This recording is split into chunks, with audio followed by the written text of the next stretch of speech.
এই বছর আমরা পাড়ি দিয়েছিলাম স্বপ্নের পাহাড়ি রাজ্য হিমাচল প্রদেশে। বরফে ঢাকা পর্বতশৃঙ্গ, কুয়াশায় মোড়া সকাল আর প্রকৃতির নিস্তব্ধতার মাঝে যেন এক অন্য পৃথিবী। এখানের প্রতিটা বাঁক নতুন চমক নিয়ে আসে, প্রতিটা রাস্তা যেন অন্য গল্প বলে। সবুজ উপত্যকা, ঠান্ডা হাওয়ার স্পর্শ আর আকাশ ছোঁয়া পাহাড়, সব মিলিয়ে হিমাচল শুধু একটা ভ্রমণ নয়, এটা একটা অন্যরকম অনুভূতি।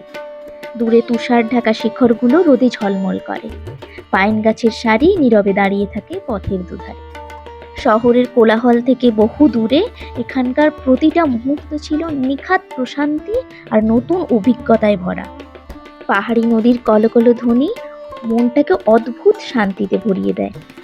আজকের ব্লগে আপনাদের সাথে শেয়ার করব কিভাবে বাড়ি থেকে বেরিয়ে কালকা স্টেশন অবধি পৌঁছলাম। ট্রেনের জানলার বাইরে বদলে যেতে থাকা দৃশ্য, স্টেশনের ব্যস্ততা আর আমাদের প্রথম দিনের অভিজ্ঞতা, সব কিছুই থাকছে এই পর্বে। চলুন তাহলে শুরু করি আমাদের পাহাড়ের পথে গন্তব্যের যাত্রাপথ। এখন বাড়ির সকলে মিলে আমাদের জিনিসপত্রগুলো ইলেকট্রিক অটোতে তুলে দিচ্ছে। এই যে ইলেকট্রিক অটোটা, আমাদের গা লাগা যে বাড়িটা, ওই বাড়িরই এক দাদার। বাড়ির ছাদ দুটো প্রায় একই, তাই একই বাড়িরই লোক বলতে পারেন। তাই আমাদের আর কোনো অটোর জন্য অপেক্ষা করতে হয়নি, একেবারে দাদার অটোতেই আমরা বেরিয়ে পড়লাম। আমরা তো ইন জেনারেল লালগোলা প্যাসেঞ্জারের যাত্রী, কিন্তু আজকের যাত্রাপথটা একটু অন্যরকম। আমরা এখন চলেছি খাগড়াঘাটের উদ্দেশ্যে। বাড়ি থেকে বেরিয়েই একজনের এক্সাইটমেন্টটা দেখেছেন, রীতিমতো নাচতে শুরু করেছে। বাড়ি থেকে 1 কিলোমিটার এসে এবারে আমাদের ভ্রমণ পথের সঙ্গীদেরও আমাদের অটোতে পিক আপ করে নিলাম। এবারের আমাদের যাত্রাপথে এই যে পুচকেও থাকছে কিন্তু আমাদের সঙ্গী। এখন আমাদের সাথে একটুও কথা বলছে না, কিছুক্ষণ পর থেকে দেখতে পাবেন ওনার বকবক আর বন্ধই হবে না। আমরা চলে এসেছি খাগড়াঘাট স্টেশনে। আচ্ছা, যে কারণে আজকে খাগড়াঘাট স্টেশন আসা, আপনারা যারা মোটামুটি নিউজ চ্যানেল ফলো করেন, মুর্শিদাবাদের বেলডাঙার অবস্থা তো আপনারা প্রত্যেকেই জানেন। আর সেদিন ছিল 17ই জানুয়ারি, সেদিন যে কি পরিস্থিতির সৃষ্টি হয়েছিল আপনারা প্রত্যেকেই সেটা জানেন। সৌভাগ্যবশত সেদিন আমরা একটা অন্য কারণে খাগড়াঘাট দিয়ে যাওয়ার কথা ভেবেছিলাম। আমরা যখন খাগড়াঘাট স্টেশনে পৌঁছলাম তখন জানতে পারলাম অনির্দিষ্টকালের জন্য লালগোলা সেকশনের ট্রেন বন্ধ হয়ে গেছে। আমরা এক্সপ্রেস ট্রেনে করে এখন খাগড়াঘাট থেকে কাটোয়া স্টেশন এলাম। কাটোয়া স্টেশন থেকে এবার আমরা হাওড়ার জন্য ট্রেন ধরবো। বলে না, ভগবান যা করে মঙ্গলের জন্য করে। এই যে আজকের এদিক দিয়ে এলাম বলে এই নতুন একটা জায়গা দেখা হলো। আমি কিন্তু কাটোয়া আগে কোনোদিন আসিনি। এখানে 8 ঘন্টা মতো ট্রেনের গ্যাপ ছিল। এই টাইমটা আমি স্টেশনটা ঘুরে ঘুরে দেখছিলাম। এদিকে স্টেশনগুলো মোটামুটি প্রায় পরিষ্কার পরিচ্ছন্নই দেখলাম, খুব বেশি দোকানপাটও আমি এখানে দেখতে পেলাম না। আর লালগোলা সেকশনের যে ভিড়টা হয় সেই ভিড়টা কিন্তু এদিকটাতে নেই। অনেক শান্তি করে আমরা কিন্তু হাওড়া পৌঁছাতে পেরেছিলাম। এদিক দিয়ে আসাটা কিন্তু আমাদের সার্থক হয়েছিল। 1:30টার সময় আমরা খাগড়াঘাট থেকে ট্রেন ধরেছিলাম, এখন আমরা হাওড়া ঢুকছি। এখন বাজে সন্ধ্যে 7টা। বাড়ি থেকে মোট হাওড়া অবধি আসতে আমাদের 6.5 ঘন্টা মতো টাইম লাগলো। ওদিকে আমরা যদি লালগোলা প্যাসেঞ্জারে আসতাম তাহলে শিয়ালদা হয়ে হাওড়া ঢুকতে ঠিক একই সময়ই লেগে যেত। তাই ফেরার সময়ও ভাবছি এই দিক দিয়েই ফিরবো। এখন যাচ্ছি ফুড প্লাজার দিকে খেতে, রাতে ডিনারটা করে তারপর ট্রেনে উঠবো, তাহলে সুবিধা হবে। রাত 9:55 ট্রেন, আর ট্রেনে উঠে ওই ডিনারের ঝামেলা রাখবো না, একদম ডিনার করে তারপর ট্রেনে উঠবো। যেহেতু হাতে অনেকটাই সময় আছে, চলুন ডিনারটা আগে করে নিই। সামনে জনআহার দেখতে পেয়ে একজন বলছে আমি ভাত খাবো, ফুড প্লাজাতে আর যাবো না, চলো জনআহার থেকে ডিনারটা করি। ওই যে সৌরভ ওইখানে ডিনারের অর্ডারটা দিচ্ছে, আমি টেবিলে বসলাম। এই সামনে সব খাওয়ার প্রিপারেশন চলছে। ওইখানে বিলিং কাউন্টারে অর্ডার করার পর এই যে কুপন নিয়ে গিয়ে খাবার নিতে হবে। সৌরভ গেছে ওখানে খাবারটা নিতে। ও এখানে নিয়ে নিয়েছে এক থালি ওর জন্য, আর আমার জন্য একটা রুটির থালি নিয়েছে। এখানে 2 পিস রুটি দিয়েছে, আর এই যে একটা সবজি, ডাল, রায়তা আর হচ্ছে মিষ্টি। খাওয়া শুরু করি, দেখি কেমন খেতে। বাবা, রুটিগুলো বেশ শক্ত। 9 নম্বর প্ল্যাটফর্মে আমাদের ট্রেন দিয়েছে হাওড়া কালকা নেতাজি এক্সপ্রেস। এই ট্রেনটা আপনার ছাড়বে 9:55-তে। এই একটাই মাত্র ট্রেন রয়েছে যেটা ডিরেক্ট হাওড়া থেকে কালকা যায়, না হলে আপনাকে দিল্লি থেকে ভায়া চণ্ডীগড় তারপর কালকা যেতে হবে। আমরা সকলে ট্রেনে উঠে পড়েছি, জিনিসপত্রগুলো মোটামুটি সমস্ত কিছু সেটিং করে নিয়েছি। আমাদের একটা সাইড আপার সাইড লোয়ার রয়েছে, আর একটা আপার আর একটা লোয়ার রয়েছে। আমি আর সৌরভ থাকলাম আপার আর লোয়ারটায়, আর সনাতন দ্বারা থাকলো সাইড আপার আর সাইড লোয়ারটায়, কারণ ওদের ছোট বাচ্চা আছে, সাইড লোয়ারটা হলে ওদের সুবিধা হবে। আমাদের টিকিট ছিল এসি 3 টায়ারের, আর কোচ নাম্বার ছিল B3।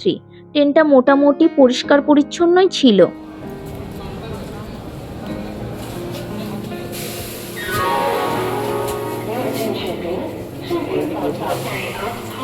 দেখি যেতে अंकल का सीट है ना, फिर भी इतना हरनामा जीवन के आगे है। अरे बोलिए बाबा किस लिए फोन किए।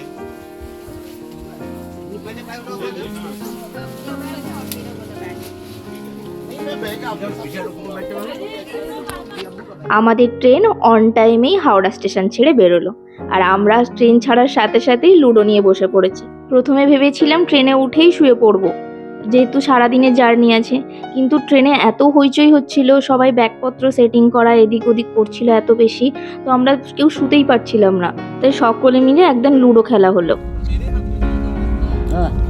বাবা আমরা আর কুট পড়লেই আমরা জিতে যাবো, আমি আর দিদি।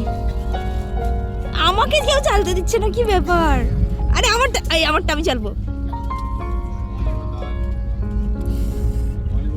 পেয়ারে খেলা হচ্ছিল, আমি আর দিদি জিতেছি, সৌরভ আর সনাতনদা হেরে গেছে। তাই সনাতনদা বলছে এবার আর কোনো খেলা হবে না, শুবি চল সকলে। রাতও হয়ে গেছে অনেকটা, তাই আমরা সকলে শুয়ে পড়লাম। এভাবে আমাদের প্রথম দিনের জার্নি শেষ হলো। দেখা হচ্ছে এবার পরের দিন সকালে। সকালে আজ তাড়াতাড়ি উঠে পড়েছি সবাই, কিন্তু দুর্ভাগ্যবশত এখনো অবধি লিকার চা পাইনি। আমাদের তো সকালবেলা লাল চা খাওয়ার অভ্যেস, এদিকে শুধুই দুধ চা পাওয়া যাচ্ছে। আমার তো চা ছাড়া সকাল শুরু করতে একদমই ভালো লাগে না, তাই দুধ চা দিয়েই আজকে সকালটা শুরু করলাম।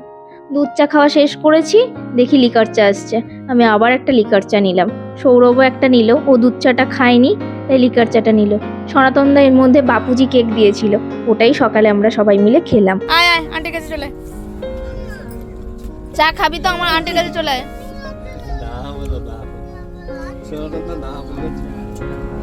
ও সনাতনদা না বলে দিয়েছে। জানালার বাইরে তাকিয়ে দেখি আমাদের ট্রেন এখন ছুটে চলেছে অপূর্ব সুন্দর চিল্কা হ্রদের উপর দিয়ে। জানালার বাইরে নীল জল আর আকাশ যেন এক হয়ে গেছে। আর কিছুক্ষণ পরেই দেখুন কার সাথে দেখা হয়ে গেল, আধুনিক ভারতের গর্ব বন্দে ভারত স্লিপার কোচ। এই ট্রেনটা গতকাল 17ই জানুয়ারি উদ্বোধন হয়েছে। আমরা যে আজকে ট্রেনের মধ্যে থেকে এটা দেখতে পাবো সত্যিই ভাবতে পারিনি। এই দৃশ্যটা আমাদের জার্নিকে আরও স্পেশাল করে দিয়েছে। এখন বাজে সকাল 10:30। আমাদের ট্রেন একদম অন টাইম আছে। এখন ঢুকলো প্রয়াগরাজ স্টেশনে। আমি এখন সকালে জল খাবারের ব্যবস্থা করছি। সকলের জন্য একটু ছোলা মাখা বানাবো। বাড়ি থেকে বোতলের মধ্যে ছোলা ভিজিয়ে এনেছিলাম, ওটাই এখন ভালো করে ধুয়ে শসা, গাজর, টমেটো, পেঁয়াজ, ধনেপাতা, পাতিলেবু সব দিয়ে মাখাবো। দেখুন আমি এখানে এগুলো বানাচ্ছি আর সবাই মিলে বসে আড্ডা মারছে। এই ট্রেন জার্নির এটাই এক আলাদা আনন্দ। আমাদের সাথে আরেকটা যে ফ্যামিলি ছিল তারাও সকলে আমাদের সাথে খুব ভালোভাবে মিশে গেছিল। সবাই মিলে গল্প করে আড্ডা দিয়ে মোটামুটি যাত্রাপথটা খুব আরামদায়কই কাটছিল। আমি প্রতিবার কোথাও বেড়াতে যাওয়ার সময় এরকম বোতলে করে ছোলা ভিজিয়ে নিয়ে বেরোই। আমি আসলে একটুখানি এই ধরনের খাবার খেতে বেশি পছন্দ করি, মুড়ি, ছোলা মাখা বা চাল ভাজা এগুলো খেতে বেশি পছন্দ করি, তাই আমি সাথে করে এগুলো নিয়ে রাখি, তাহলে আমার একটু কমফোর্ট হয়। এখন সকলকে দেওয়ার জন্য সৌরভ আবার পুরনো পন্থা নিয়েছে, জলের বোতলকে কেটে সবাইকে দিচ্ছে। আর পুচকের জন্য তো তার কাপ আছে, ওর জল খাওয়ার কাপটাতেই ও ছোলা মাখা খাচ্ছে। এইটুকু ছেলে হলে কি হবে, ঝাল খাওয়ায় একদম ওস্তাদ। ওর একটু অসুবিধা হচ্ছে না, আমি যে কাঁচা লঙ্কা দিয়ে মাখিয়েছি ওর তাতে কোনো ব্যাপারই না। টাইম পাস করার জন্য সকলে আবার লুডো খেলতে বসে পড়েছে। দেখতে দেখতে দুপুর 2টো বেজে গেছে। ট্রেন প্রায় আধা ঘন্টা লেট। আমরা এখন কানপুর স্টেশনে ঢুকছি। আমি তাই আগেই IRCTCর ফুড অ্যাপ থেকে এই স্টেশনে দুপুরের খাবারটা অর্ডার করে দিয়েছিলাম, ওটাই দিতে আসবে, তাই আমি ভেতরে থাকলাম। আর সৌরভ নামলো একটু ফল টল কিছু নেওয়া যায় কিনা। ওকে আমি বলেছিলাম একটু আপেল নিতে, ও আপেল আর খুঁজে পায়নি, শুধু কমলা লেবু আর কলা ছিল, তাই আমাকে বলছে ওই সব নেই ওখানে। ট্রেন কানপুর ছেড়ে বেরোনোর পর আমরা এখন দুপুরের লাঞ্চটা করছি। আজকে লাঞ্চের জন্য নিয়েছিলাম বিরিয়ানির একটা কম্বো থালি। এখানে ছিল চিকেন বিরিয়ানি, সাথে chicken curry, dried chicken, raita আর একটা ক্যাম্পার গোলাপ জামুন। খাওয়ার পর একটা দই নিয়ে নিলাম। দইটা অ্যাকচুয়ালি আমি খাবো বলেই নিয়েছিলাম, মিষ্টি দইটা আমার খুব ফেভারিট, কিন্তু সৌরভ বলে আমি একটু ট্রাই করে দেখি তারপর তোমাকে দেবো। দিয়ে ট্রাই করার নামে ও অর্ধেকটাই খেয়ে নিল। অ্যাকচুয়ালি ও দই খুব একটা খায় না, তাই ওর জন্য নেওয়া হয়নি, কিন্তু দেখুন আমার থেকে ঠিক ভাগ বসিয়ে দিয়েছে। ট্রেনের মধ্যে কোনো কাজ নেই বলে সারাদিন খাই খাই আর খাই খাই, খেয়ে উঠে কিছুক্ষণ বসতে না বসতে আবার কমলা লেবু, তারপরে আপেল, পেয়ারা সমস্ত কিছু সবার মধ্যে কেটে ভাগ করে খাওয়া হলো। আমাদের 4 জনের মধ্যে তো সারাদিনই লুডো খেলা চলছিল। আমাদের সাথে যে আরেকটা ফ্যামিলি ছিল ওরাও আর বসে থাকতে পারছিল না, ওরাও আমাদের সাথে যোগ দেওয়া শুরু করলো। ওরা এখন সকলে মিলে খেলছে, এই টাইমটা আমি একটু প্রতিলিপি পড়ে সময় কাটাচ্ছিলাম আর বাইরের ভিউটা দেখছিলাম। ট্রেনের ভেতর বসে এই সূর্য অস্ত যাওয়া দেখা এক আলাদাই অনুভূতি।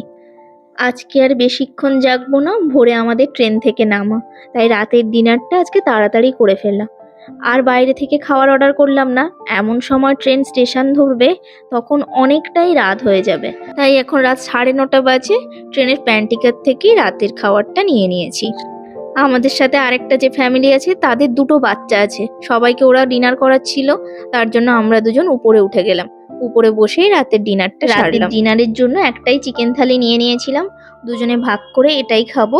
এর সাথে এক্সট্রা রাইস ছিল, এই এক্সট্রাটা আপনি রুটি বা ভাত যে কোনো কিছুই নিতে পারেন। আমরা রাইসটাই নিয়েছিলাম। আমি ডিনারে খুবই কম খাবার খাই, তাই ওইটুকু রাইস আমার জন্য এনাফ ছিল, বাকিটা ও খেয়ে নেবে। আমি ভিডিওটা করছিলাম বলে ও এখন দুজনের জন্য খাবারটা সুন্দরভাবে গুছিয়ে নিচ্ছিল। এই সব কাজ ও খুব ভালো করে, আমি অত ভালো কিন্তু গুছিয়ে সব কাজ করতে পারি না, বিশেষ করে ট্রেনের মধ্যে ছোট জায়গার মধ্যে ওই এগুলো গুছিয়ে করে দেয়। এখন বাজে ভোর 4টে, ট্রেন এখন চণ্ডীগড় ঢুকছে। আমি ব্রাশটা করে নিচ্ছি, একে একে ফ্রেশ হয়ে সমস্তটা গুছিয়ে এবার অপেক্ষা করব নামার জন্য।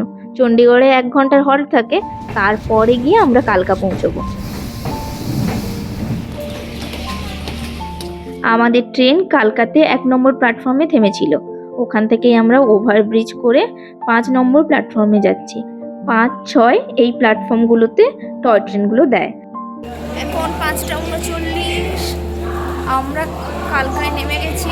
ট্রেন অনেকটাই লেট ছিল, এখন যাচ্ছি 5 নম্বর প্ল্যাটফর্মের দিকে। আমাদের টয় ট্রেন রয়েছে, এটা শিবালিক এক্সপ্রেস। 5-এ আমাদের কালকা সিমলা এক্সপ্রেস, আমরা যাব কালকা সিমলা এক্সপ্রেসে 6:20-তে। একটা 5:45-এ শিবালিক এক্সপ্রেস আছে, আবার 6:20-তে কালকা সিমলা এক্সপ্রেস আছে। আমরা বলবো যারা নেতাজিতে আসছেন তারা 6:20টাই নেবেন, তাহলে আপনাদের সুবিধে হবে, কারণ প্রায় দিনই নেতাজি এক্সপ্রেস কিন্তু লেটে ঢোকে। আজকেরও যেমন অনেকটাই লেট ছিল। আমাদের কালকা সিমলা এক্সপ্রেস ছিল বলে তাড়াহুড়ো করতে হয়নি, না হলে আমাদেরকেও তাড়াহুড়ো করে শিবালিক এক্সপ্রেসে উঠতে হতো। যেহেতু আমরা 2S-এ টিকিট কেটেছিলাম, মাত্র 65 টাকার টিকিট। এই D1 ছিল আমাদের কোচ। এই কোচটা একদম ইঞ্জিনের পাশে, ইঞ্জিনটা এখনো লাগানো হয়নি, এইখানে ইঞ্জিনটা লাগানো হবে।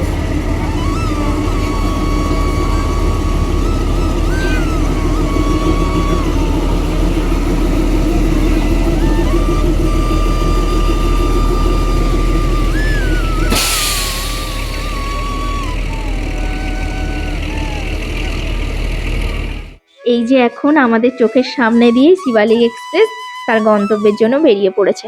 আমরাও কিছুক্ষণের মধ্যেই বেরিয়ে পড়বো আমাদের গন্তব্যের জন্য।